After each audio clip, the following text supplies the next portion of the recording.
Everybody ready? Ready? Yeah. All right, listen. It's your weekend show. Quiet, numbskulls, I'm broadcasting. With Bob Biermann. It's great.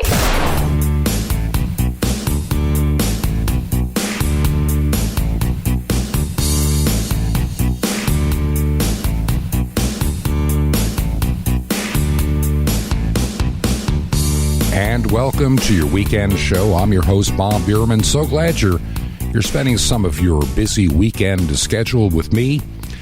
Here at the top of the program, I've been meaning to say this for the last couple of weeks. If you've noticed a little bit of a change in the music at the beginning of the program, for a long time we used an instrumental version of I'd Love to Change the World. And right now I've been doing something a little bit different for the last couple of weeks. The music I'm playing is actually performed by a friend of mine, and you've heard him on this program. That's Bob Parks. Bob Parks, besides being an excellent journalist, an excellent film and, shall I say, video editor, is also what we call in the business a frustrated musician. He loves his music, and a lot of his friends do as well. And he and I were talking about 3-4 weeks ago about the problem with music today. He said there's so much mass-marketed music out there that a lot of it's just junk. And I would tend to agree, especially in some of the music geared to a younger audience. It doesn't have any, what shall I say, a social redeeming value at all. The lyrics are just awful. The concept is awful. There's really no melody line. It's just, I'm sounding like my grandfather and my parents, telling me 45 years ago. It's just a bunch of noise. But truthfully, if you've ever been in a car and somebody is on the highway with a large bass speaker, how many times has your car been rattled by somebody else going down the highway that's just so narcissistic that they want to make sure you hear everything they have going on in their car? I have been in homes, I've been in neighborhoods and places where somebody comes down a street in a neighborhood and it rattles the windows in your house. Have you ever had that happen? Have you ever experienced that? And that just shows something that concerns me about the world in which we live in today. People simply don't care anymore. Where we live in Florida, we live on the East Coast, and Florida, depending where you are, the state is not uniform in any shape, manner, or form. Every part of Florida is uniquely different. If you are in the panhandle of Florida, it is vastly more laid back. It truly is. And if you're on the west coast of Florida, you can say, for the most part, about the same thing. Because, see, people that come to the panhandle of Florida come primarily from the Mid-South when they come to visit or even live. Or they're military and they decided they like the area and stayed. Pensacola, Fort Walton Beach, those regions are very heavily retired military. And then when you go to the west coast of Florida in particular, you will find people that make their way south on Interstate 75. And they tend to come from more rural communities in the Midwest. When they come to be snowbirds or come to retire, you'll notice a population shift of people that have a more Midwestern look at life. And then you have the east coast of Florida. The East Coast tends to attract those from New York City area, New Jersey, Connecticut, Massachusetts. They seem to just get on Interstate 95 and head south. And the only New Yorkers you find on the West Coast are primarily from upstate New York, and a lot of them worked in small industries or farming. And so you see a different culture within a matter of miles, depending upon where people settle. Even the East Coast has its, what I call, differentials. The far south you go, south of where we live when we're in Florida, we live in the Port St. Lucie area. As you begin to go south, you have Martin County, which is kind of a retired area. We call it like people that love fishing. they end up in Martin County. Then the next thing you know, you're in Palm Beach County and then Broward County and Miami-Dade, and they are busier and obviously higher in crime rates and other issues and crowding and traffic. We live kind of in an area, we call it a, intermediate area. To the north of our county, St. Lucie County, is Indian River County, which is very laid back and very family friendly. And to some extent, Port St. Lucie is as well. We're bigger and we're growing, and so we're seeing changes occur here. So what I'm trying to tell you is we live in a world that is changing. And I'm thinking, when I was a kid, living in Long Island, I never heard anybody's television or stereo system or car radio rattling our house. It didn't happen. I don't think it happened 20, 25 years ago. When I first moved to Florida, I never heard anybody's stereo knocking the windows out of my car or my front house or my neighborhood. It just didn't happen back in those days. We truly live in a very different world than we lived in 20 years ago. And so this gets back to what Bob Parks and I were talking about on the phone about a month ago. He said that he started producing some music, and he's got this goal, and I think it's a very worthy one, of producing quality, decent, clean, fun, and entertaining music. I think it's a great idea. And he's got a number of friends that have been in the music business, and they're trying to figure, in this new age of music where everything is downloaded, it is all Pandora, it's all Spotify, it's all iTunes. I don't see the major sales like we used to see just 10 years ago for CDs, or 20 years ago for CDs, or 40 years ago for vinyl record albums and 45 RPMs and cassettes. The world has changed, and the music has changed. And the quality of the music is also vastly changed. Sometimes I'll put on FM radio just for the fun of it. And I'll be honest, as much as I've been in most of my life in radio, I find that I listen to AM and FM radio vastly less than I used to listen to it just, 10 years ago. I'm not as impressed with what I hear on the FM dial or on the AM dial. I'm just, there's some talk stations I enjoy on AM, but on FM, it's just like the same thing in any town you go. You got today's hot country on one station, and almost any town you go to, you have today's light favorites, the music you listen to in the office. It's all computer generated, all recorded voice material. There's not even live announcers in most of it. And they're playing the same music that is mass marketed and pushed. So where is there a new venue of music? And that's what Bob Parks is trying to do. And I told him, I said, I would love to use some of your music on the show, and I will on the show today. I may play another cut somewhere midpoint as we go through our program today, just to do something a little bit different. Now, getting back to the things that are going on. As we've been talking the last 3 weeks, I keep telling you I'll be back in Georgia. And so far, still recording here in Florida. Things happened during the past week or two that have caused me to extend our stay a little longer. Some of it had to do with some engineering work at the shortwave radio station WRMI that I agreed to help.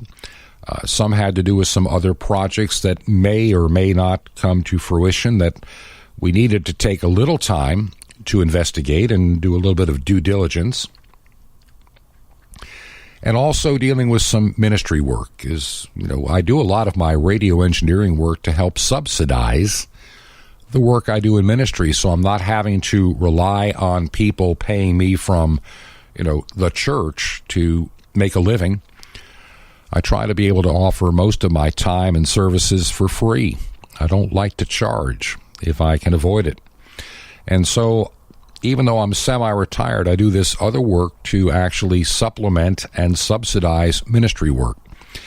And there's so many opportunities that are coming down the pike suddenly, and the problem is discerning which is the right way to go. We've talked about this before when you come to that crossroad. The same is true on this radio show. Do we continue to do it the way we're doing it? Do we make some changes? Should it be just a podcast? Should it be on the air? Should it be on shortwave? And from time to time, I do get emails and letters from people that say they do listen on shortwave. So as long as the door is open, we will be here for the time being. So just for those that are wondering, will the format or the name of the show change? That is possible. And I'm still debating that in my mind, what is the best direction to go in terms of this radio show moving forward over the next, several months. So these are the things that are on the back of my mind as we begin our program today. The things that are changing. We're at a point in life, like I say, we've been wanting to be back up at our home in Georgia since around the 4th of July, but we haven't made it yet. And here we are well into August, and we're still trying to get there. Maybe next week I'll make the announcement we recorded the program in Georgia, and then you'll be able to see for yourself. Like I say, it's a time of change and a time of opportunity. And I'm looking at the world, and what can I do?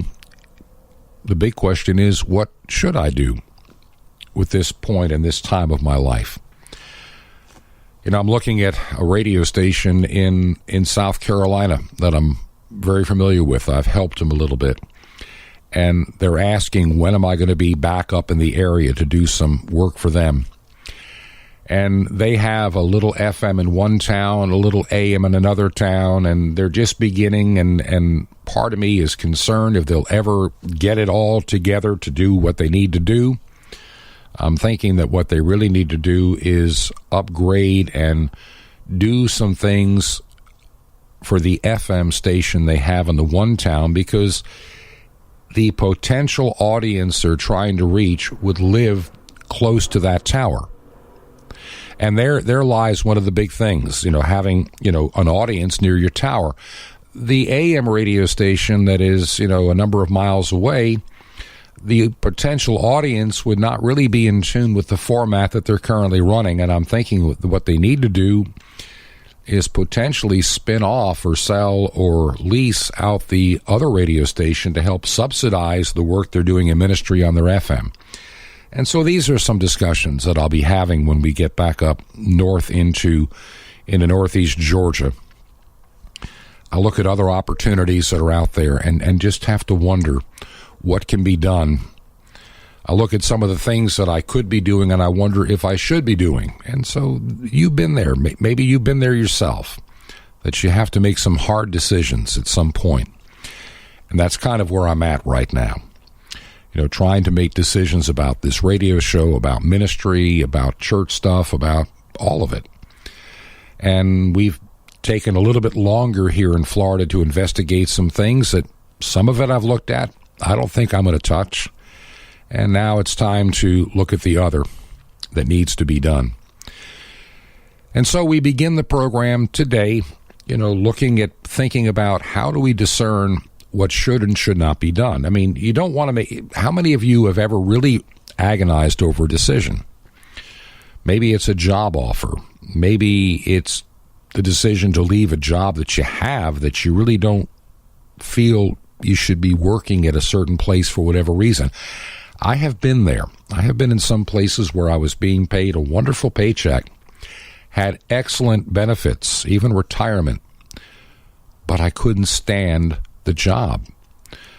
Sometimes on moral and sometimes even on scriptural grounds. I increasingly became uncomfortable with the work that I'm doing. And you're sitting there making this decision. Well, on one hand, I have this wonderful money and I have this income and I have all these benefits. And if I walk away, what am I going to do? And there are times you have to make that decision to be trusting.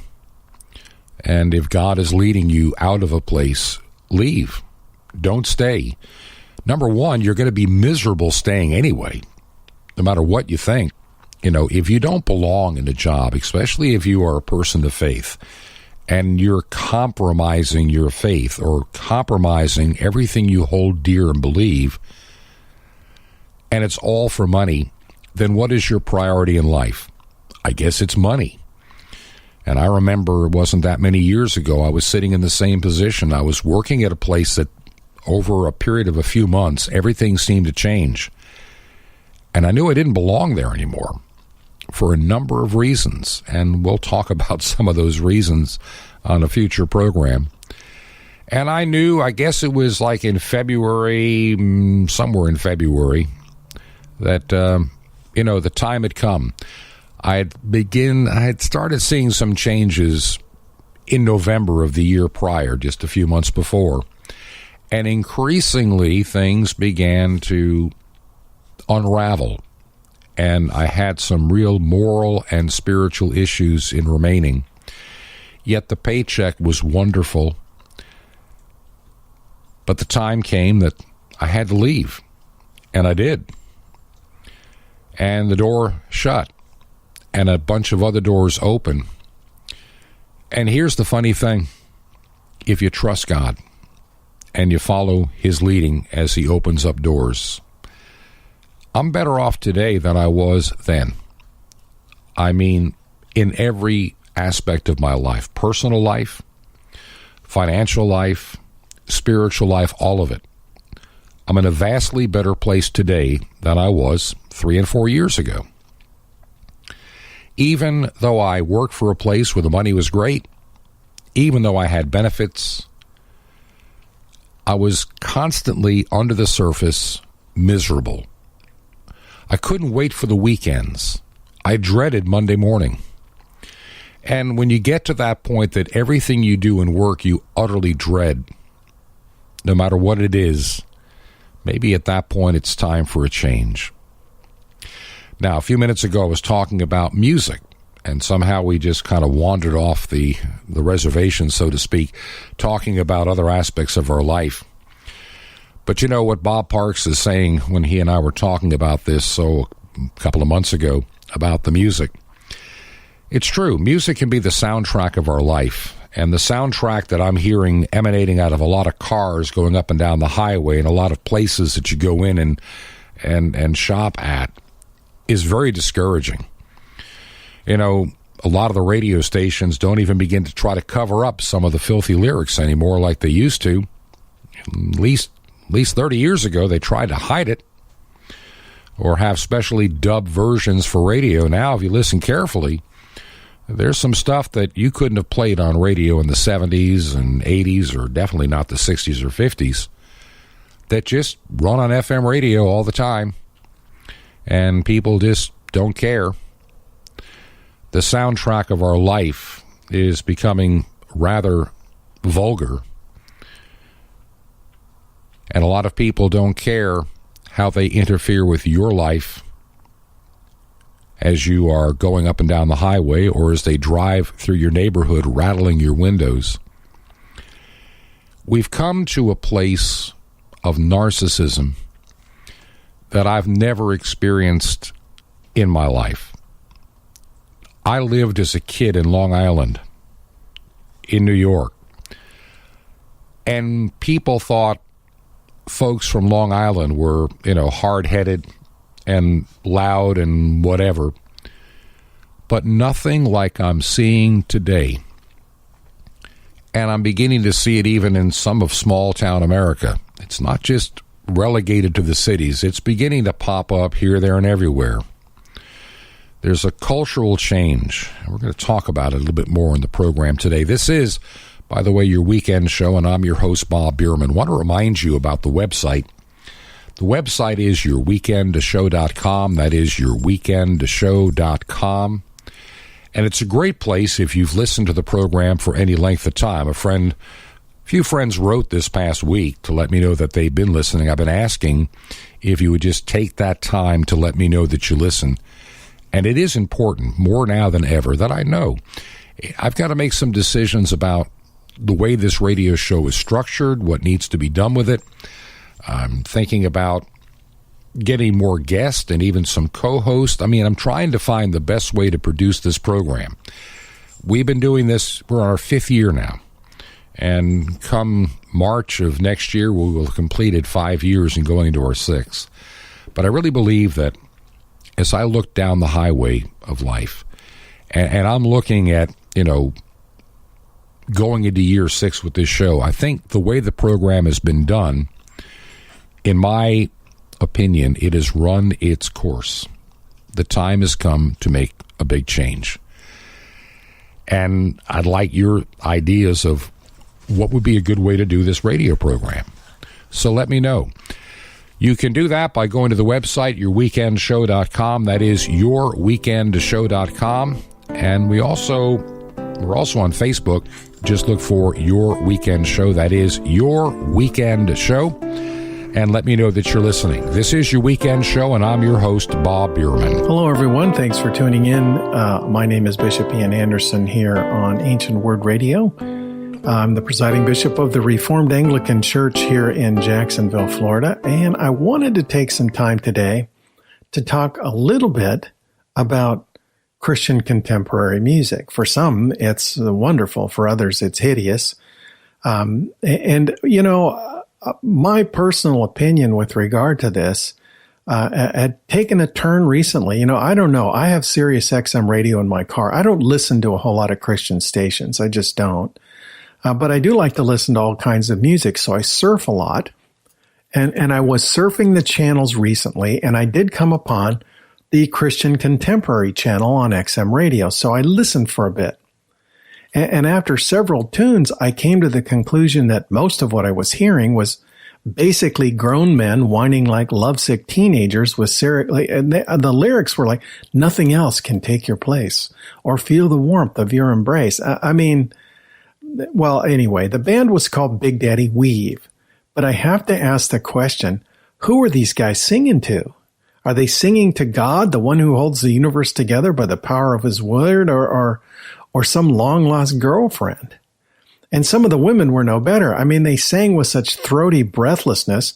I wondered if they were singing to Brad Pitt or Jesus, the Savior of the universe. What kind of theology is there in Jesus just wants to give you a big hug lyrics?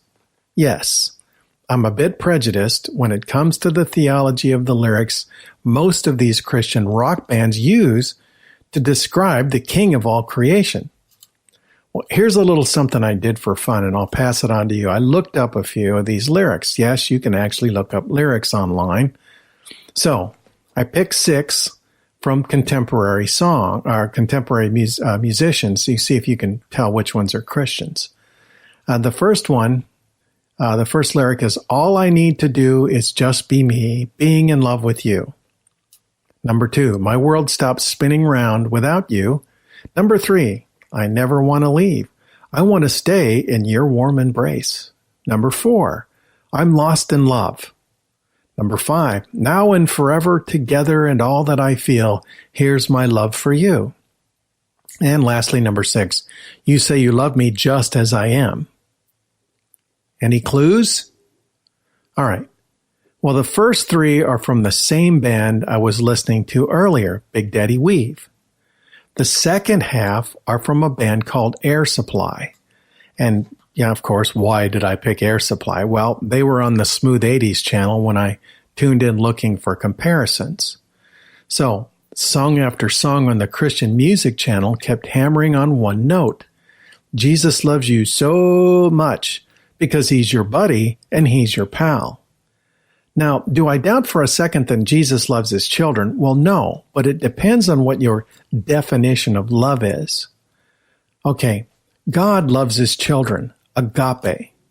Agape love is not emotions-based, warm and fuzzy kind of love. I looked up the translation of agape for you, and William Tyndale was the first translator to use the word love for agape. Now, my commentary also said that prior to the 16th century, the word charity best described agape. Seemed a good topic for debate, but putting aside a modern-day use of the word love ranges from a love for an object to physical love, sex, which is eros. Now, Phrases like, I love that new car. I love that girl. I love that God. That God loves me. Now, not only do the lyrics use love in romantic ways to sing about God, there were other romantic phrases in the songs I heard and later researched, like hold me, embrace me, feel you, need you. I'm a classically trained musician, and this kind of lyric is called amatory phrasing. Now, my hymnody and liturgy classes in seminary talked a lot about phrasing and theology in hymns. As an example, John Wesley, one of the great hymn composers we have in our hymn book, considered an amatory phrase to be language that was more feelings-based than self-sacrificing agape love. So John deleted Jesus, Lover of My Soul from one of his brother Charles' collections because he thought it was too romantic sounding. Okay, not only are today's Christian music writers guilty, in my opinion, of writing amatory phrasing, but they also are singing with amatory phrasing. Christian men and women sing with such romantic longing and neediness, it's completely embarrassing. In my opinion, there's two consequences to this Jesus is my boyfriend, girlfriend music. Needy, emotional women continue to need more counseling, self-help books, and conferences where they can spread their wings and soar. And men are going to continue to not show up for church because they simply can't stand this mood manipulating worship designed to help them feel the Lord's big bear hug embrace. Here's the thing. Without theology and music, we're offering fluff that's not going to comfort when life takes a turn. Songwriters or hymn writers should provide true hope if they would write about the sovereignty of God rather than crying about how safe I feel when Jesus is hugging me. Now, is there anything wrong with being reminded that our God is our help from ages past? Well, of course not. The Psalms are loaded with promises of God's comfort. But unlike the Psalms and theology-based hymns, contemporary music is void of the reason why we should not worry. We shouldn't worry because someone croons that Jesus' warm embrace keeps us safe, so we shouldn't fret. But because God is our shelter in the stormy blast and our eternal home. So that kind of comfort comes from knowledge, theology-based knowledge, not a lyric about a warm and fuzzy teddy bear Jesus. Well, that's been on my mind. Thanks for listening. I'm Bishop Ian Anderson. And welcome back to your weekend show. I'm your host, Bob Biermann. And that's my good friend, Ian Anderson of the Reformed Anglican Church. I haven't talked much about Ian Anderson or the Reformed Anglican Church. I've mentioned a few things, and you've probably, if you're a regular listener, you may have heard his voice before in these little thought-provoking moments that he shares with us from a podcast that he produces for a system I call Ancient Word Radio. It's an online station of traditional church music. And Ian is one of several people that are producing material now for this project that I've been working with for the last year or so called Ancient Word Radio. That is Ancient Word Radio. If you like some of the traditional music of the church and you'd like to hear it because it's something you don't find much on radio, you can't really buy it much anymore, I would invite you to go to the website ancientwordradio.com. That is ancientwordradio.com. It is an absolutely free service, and we would invite you to listen online. We currently do have an app for the Android phone to make it easier to listen on your phone, and I would invite you to go to ancientwordradio.com. And as time progresses and people show interest, we'll probably add an app for the Apple phone. We've been talking about doing it all summer, but there are some expenses that you have for the iPhone that you don't have for the Android, and we're beginning to debate, is it worth the extra cost to do? And maybe if you listen, you can let me know that you would prefer to use it on an iPhone. Let me know. And you can go to ancientwordradio.com. Bishop Ian Anderson is heard there several times a day, along with a few other people. you'll be hearing from as well. Like I say, if you enjoy the traditional music of the church, you'll enjoy Ancient Word Radio at ancientwordradio.com. And I hope you'll avail yourself. Some people have found it of recent weeks and months and have sent some very kind emails to let me know that they are listening. And we're heard in a number of countries throughout the world on Ancient Word Radio, so we're excited that it is growing and it's doing what I hoped it would do. It still has a way to go, but let me know that you listen to ancientwordradio.com. Now, getting back to talking about Bishop Ian Anderson and the Reformed Anglican Church, maybe I can give you a little bit of information to help you. As many of you know, I am also in the Anglican faith, a very traditional, very Bible-believing, dare I use the term old school? Maybe that would describe it. I have been in the Anglican faith for about 25 years. I was raised Missouri Synod Lutheran. And at a point in life, I came to discover a small little Anglican congregation where I was living at in Georgia at the time, and found it very much like the church of my youth as a Lutheran, and just gravitated in that direction and eventually began to study for the ministry. Became a deacon in 1996, a priest in 1997, and full-time church work for a number of years beginning in the latter part of 1998. Now, it was several years preparing for the ministry prior to 1996, and also including 96. And in 2013, I was in a group, and I was consecrated as a bishop. So I'm actually a bishop in the Anglican faith, very traditional.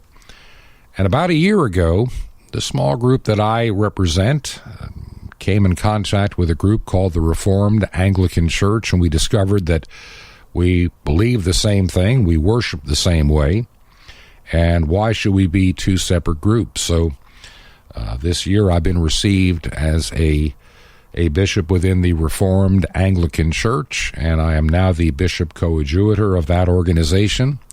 And so I am proud to be in a very traditional faith, in the Anglican faith, a traditional worship, but once again, very Bible-believing, very evangelical in our preaching. And so I'm proud to be a member. I'm proud to be a part of the Reformed Anglican Church. If you would like to find out more about what is the Reformed Anglican Church, I'm going to give you two website addresses. They both go to the same place. Whichever one you can remember the easiest, you're invited to use. You can use, for one of them, RACUS. That's like Reformed Anglican Church United States. Just R as in Robert, A as in Anglican, C, Church, US.org. That's RACUS.org, RACUS.org. That'll take you to their website. And you can also use the other alternate address, which is reformedanglican.church. Not a .com, but .church. Just reformedanglican.church. Both take you to the same identical website. The two domain names are totally interchangeable, RACUS.org. And, of course, reformedanglican.church. I would hope that maybe you'll take some time to visit and find out more.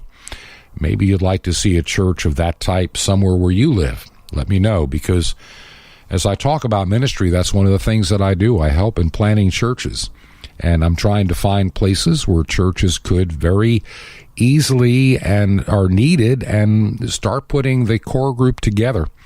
And so you can find out more by going to the website racus.org, or you can just use reformedanglican.church. There is no .com, there is no .org or anything else, just reformedanglican.church. And either one will get you to us. Once again, this is Your Weekend Show, and I'm your host, Bob Biermann. Don't forget our website, which is yourweekendshow.com. That is yourweekendshow.com. A little while ago, I was talking about my good friend Bob Parks. Now, he has been a guest on this program, 2 or 3 times now in the past year. His wife, Laura Erickson, they are both excellent writers, and they have a keen insight on all things political these days, and he's just one of my go-to guys when it comes to getting a handle on the things that go on in the United States inside the Beltway, as we call it, at Washington, D.C. And he's watched the dirty politics. He's watched the dirty corporate politics, too, in his life, and he's been a victim of, I think, some terrible discrimination simply because he has conservative ideals. And I enjoy reading his material. I'll just come right out and say it. Bob Parks is a tall, black guy, but a wonderful heart of gold. I mean, he's a big guy. He could be a football player. I think that he was.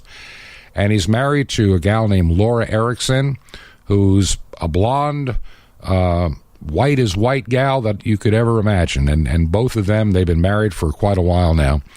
And they have their little website, and their work is called Black and Blonde with an E, Black and Blonde Media.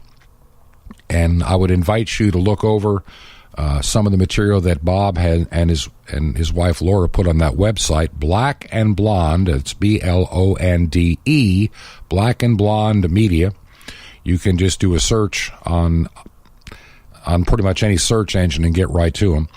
And he's got some of the most insightful writing, and I love his little email blasts that come out from time to time, and Twitter, calling it the skim is up, where he shows some of the, lack of candor we're finding in a lot of politics today. So I would invite you to go to their website and look them up. Just look for Black and Blonde with an E, BLONDE, Black and Blonde Media. Just search for them on the internet. You'll find them right away. But also, like I said, Bob is, besides being a great video editor and writer, he also is, as I say, a frustrated musician. And one of the projects he's trying to put together, it may take some time, and I'm just trying to help in any way that I can in sharing what he is doing. He's a good musician, and he just has this idea that there needs to be another recording label out there that is producing good quality music that is family friendly and safe to listen to. As I mentioned before, there's a lot of stuff, and I can't stand it sometimes when you're at a time of the year when people have windows open and you got somebody driving down the road and they're shattering the windows of your car or your house, and the lyrics coming out of the window are nothing but pure vulgarity. Just one 4-letter word, one demeaning word, one sick in the mind concept music just blowing across the countryside in neighborhoods. Where is all the decency gone? Why does everything have to be demeaning, filthy, just vulgar, just awful? And this is what they mass market today as music and movies, is just pure garbage. It is sewage to the brain. I mean, I'm sorry, but a lot of the music today, even a lot of it on radio, is just sewage to the brain. And garbage in is nothing but garbage out. And, you have young people today, and we'll talk about this in a minute, that are having a hard time discerning the filthy music they hear on the radio from the stuff that is being played in their churches. But we'll get to that in a little bit.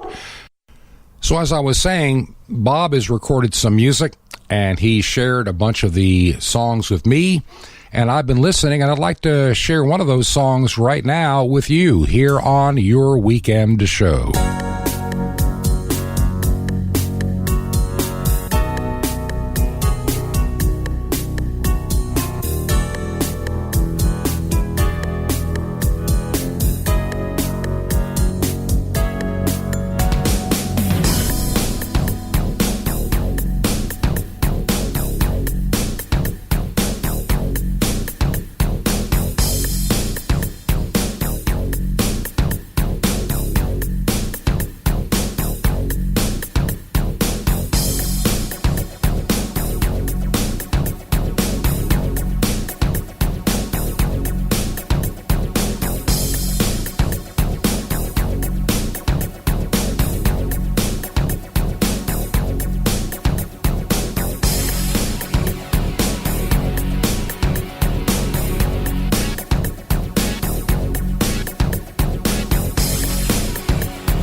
And there's my good friend Bob Parks and some music that he has put together. And over the next several weeks, I think that I'll try to find a few other songs that he has recorded. I kind of like his idea, and I'd like your feedback as well. Wouldn't it be nice if people could record good family-friendly music again that you could play safely on the radio? You didn't have to worry about filthy and demeaning and just horrifying lyrics coming out of your radio speakers. You know, I look at this world and I know that I'm beginning to sound like that guy that I promised in my teens I would never become. And here I am pushing age 65, and I guess I kind of understand it now, how you can get to this point in life where you begin to look at life differently because you have a wealth of experience that you've picked up along the way. In my life, like many of you, I've made my share of good decisions, and I have paid the consequences for some bad decisions. And I have made some good choices and bad ones. And sometimes you have to learn the hard way by doing. And I think we see a lot of that in this day and age, having to learn the hard way. You know, when you're 16, especially when I was coming along, you really believed you understood the world, you're ready to go. And I finished high school when I was 17. I graduated, and I moved on to bigger and better things in another state. And it wasn't as easy as I anticipated. I survived. I was able to work and pay the bills, but there wasn't all this extra money left over like I dreamed there would be to have a good old time and eat out and, you know, just party all the time. I couldn't. I learned how to really do some good cooking at home. I'm glad that I had been trained in how to cook for myself. You got to remember, when I started out, there was no such thing as a microwave oven. Well, maybe there was, but I certainly didn't have a radar range back in the day. There were no inexpensive microwave ovens. You could, you know, heat something up in a hurry. You had to learn how to cook. And honestly, I never liked those TV dinners in the foil tray. I really didn't. And so I just learned how to cook and how to go to the grocery store. It was cheaper to buy ingredients and make it yourself than to buy what little pre-processed foods existed, you know, back in the 1970s. Today, I look at what a lot of young people eat, and it's basically garbage in a box. I mean, let's be honest. You know, we're so busy today with both parents working or single parents. We've gotten ourselves into this, and feeding kids can be a chore. And so whatever comes quickly out of a can or can be, you know, thrown in the microwave becomes what they call dinner. And a lot of kids simply don't care. They grab their food, put on their headphones, and head off to their rooms. And, you know, the idea of sitting down and having a family meal is, you know, a quaint notion. Not long ago, my wife and I stopped at a Steak and Shake to get a little bite to eat.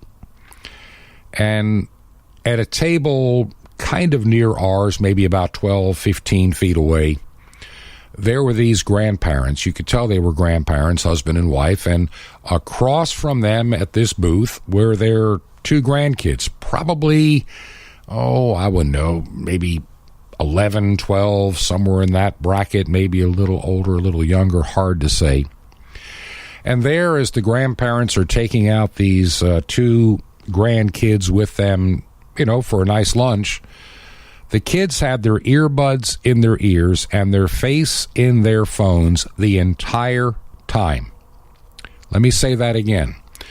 As the grandparents sat there paying for this meal, taking these kids out, they sat there with their face in their phones and their earbuds in their ears the entire time and never said a word to anybody but the waitress about their order. The only time they would take one of the earbuds out and get their face out of the phone was to place their order. And as they're playing with the phones and their earbuds, the food gets shoved in front of them, and they eat while they're still watching whatever it is that's engaged them on their phone. And you could tell by the expression on the grandparents' faces as they are leaving the restaurant. You could just see the disappointment, the absolute crushing, broken disappointment in their face. You know, they have this opportunity to visit their grandkids, and the grandkids just don't care anymore. And you want to know why the kids don't care? Maybe it's true that we are born narcissistic, but it's up to parents to train and raise children. These parents are ruining and destroying their children. I don't care what anybody says. You allow a child to live on a device for 4, 5, 6, 7 hours a day, you're a bad parent. You have no business raising children because you're going to raise narcissistic little brats that are not going to be capable of functioning in the real world. They're not going to be able to hold jobs. Let me give you an example of what I'm talking about. Another example. About a year ago, my wife and I went to a famous, I'll just go ahead and tell you which one it is. It's Jimmy John's. Jimmy John's Submarine Sandwich Shop. Maybe you've heard of it if you live in the United States, Canada. They pride themselves on super fast service. In other words, their logo is freaky fast. In other words, you come in and by the time you're paying for your order, your sandwich is ready just, right down the line, because they are designed to be quick, and thus the term freaky fast. And so in many of the Jimmy John's that I've been in my life, and that was the case about 5 years ago. You'd walk in, and I would say, I want this with this and that, and I'm, paying at the register, and the next thing I know, they're handing me the sandwich. Before I even finish paying, the sandwich is ready. And a great business concept, really is. Well, not long ago, about a year ago, my wife and I were in the one in Port St. Lucie, Florida. We came in on a Saturday afternoon, and it was after 2 o'clock. It was not busy. There was like nobody, in line. There was like nobody sitting down to eat. And there were several teenagers, maybe something like, teens, early 20s, that are behind the counter. And the one thing that was common to all of them, they all had their face in their phone. They had their face in their phone. And you could see the thumbs going as they're texting somebody or looking at somebody. And the person took my order. And I made a very simple order. I said I want an Italian submarine sandwich. And he asked if I wanted lettuce, tomato, and what have you, onion. I said yes. And he said, you want mayo? I said, absolutely not. I just don't like mayonnaise. It doesn't sound right to me. And maybe you like it, but, for me on a submarine sandwich, I want oil and vinegar. I don't want mayonnaise. The two just don't taste right together to me. This is just me. So it's a very simple order. An Italian submarine sandwich, a large. My wife and I are going to split it. And no mayonnaise. And, we'll just get a drink and chips, and that was going to be our quick lunch. We had been doing some shopping and some other things that day, and we decided, we just go ahead. We better get something to eat, and this was quick. And it was right next door to the grocery store we were about to head to in a few minutes to get the last of our Saturday shopping done. So here we are. Like I say, we walk in, and I place an order. Now, it took a while for the person behind the register, that was taking the order to even acknowledge us, because that individual was focused on the phone. I mean, busy looking at the phone. And, oh yeah, you have an order? Yes. And so we made our order. And like I say, it was a very simple order. Your standard Italian sub with lettuce, tomato, onions, and no mayonnaise. Now, Jimmy John's prides themselves on being freaky fast. It wasn't. It took forever for that sandwich to be made. We actually sat down and waited for them to say it was done. Remember, we are the only two people in the store. And everybody, all these young people behind the counter have got their face in their phones. And we finally They finally get it ready. And I pick it up, and we open it up, and it's slathered in mayonnaise. It's got things on it we didn't order. It's missing things that we asked for. After waiting, 4 or 5 minutes for a sandwich that should have been done basically the way they do things in 10 or 15 seconds, it was totally wrong. And I had to go to the counter to say, you got it wrong. Nobody's paying attention, and I unloaded. I said, look, get off your stupid telephones and pay attention to the customers that are paying your check. This is what we've come down to. We have narcissistic young people that have got their face in their phone, and I don't really blame the young people. I blame the parents that allowed their young people to become what they have become. These are the people that will be moving into the jobs over the next 10 or 15 years of importance. Will they be as sloppy in those jobs as they are in the jobs they have today? And that's what worries me at times. Will we be able to, how will our society be in 20 years from now when I'm turning 85? And that 18-year-old now is 38 years old. Will they still have their face in whatever the device du jour of the day is? Will they still be narcissistic? Will they still be unable to cope with the realities of life? Will they still be living at home? I know I'm sounding a little harsh, but I am concerned as I look toward the future.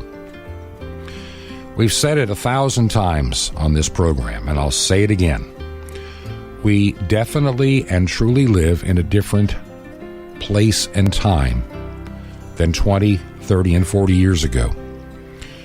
Technology is a wonderful thing. It truly is. It is a blessing, but it also is a curse. As we become overly dependent upon our technology, as it begins to become our virtual world and we leave the real world behind, then we become open to accepting things that are just going to be self-destructive. Well, as you can see, I've had my little bit of a rant and rave today here on your weekend show.